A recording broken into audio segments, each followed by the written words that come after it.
नमस्कार, मैं हूं आरजू अंसारी और आप देख रहे हैं राष्ट्रीय जगत विजन न्यूज। छत्तीसगढ़ में मौसम के बदलते रूप के कारण मानसून की आहट सुनाई देने लगी है। इस बार बारिश का मौसम तय समय से पहले ही दस्तक दे सकता है। मौसम विभाग के अनुसार 2 से 3 दिन में मानसून छत्तीसगढ़ में प्रवेश कर सकता है, जो पिछले 5 सालों में सबसे जल्दी होने वाला है। आमतौर पर बस्तर के रास्ते मानसून 13 जून तक प्रदेश में आता है, लेकिन इस बार मानसून के पहले पहुंचने की उम्मीद है। साथ ही मौसम विभाग से अगले 3-4 दिन तक बारिश की स्थिति रहने की जानकारी मिली है। वहीं हमारी संवाददाता प्रियंका ने मौसम वैज्ञानिक से बातचीत की है। देखिए इस रिपोर्ट में।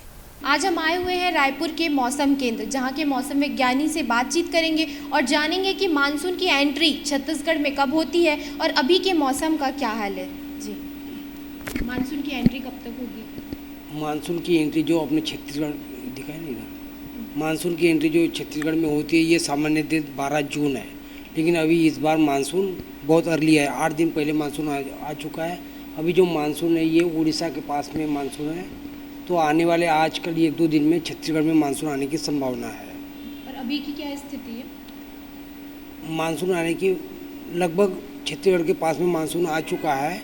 आने वाले 1-2 दिन में मानसून आएगा और अभी नॉर्थ वेस्ट बंगाल की खाड़ी में और उड़ीसा में ये एक लो प्रेशर एरिया बना है। साथ ही दक्षिण छत्तीसगढ़ में एक साइक्लोनिक सर्कुलेशन है, जिसके असर से पूरे प्रदेश में अगले 3-4 दिन तक अनेक स्थानों पर हल्की से मध्यम वर्षा होगी और 1-2 स्थानों पर भारी वर्षा होगी। भारी वर्षा का जो केंद्र है मुख्यतः दक्षिण छत्तीसगढ़ रहेगा। अलर्ट जारी कर दिया गया है? अभी दक्षिण छत्तीसगढ़ के लिए अलर्ट जारी करेंगे हेवी रेनफॉल के लिए। जैसा कि आप सुन पाए कि 1-2 दिन में भारी वर्षा होने की संभावना है और अभी भी जो मौसम है वो बारिश वाला ही है, पर 1-2 दिन में भारी वर्षा होने की संभावना है। कैमरा पर्सन रुपेश के साथ राष्ट्रीय जगत विजन के लिए प्रियंका साहू, रायपुर, छत्तीसगढ़।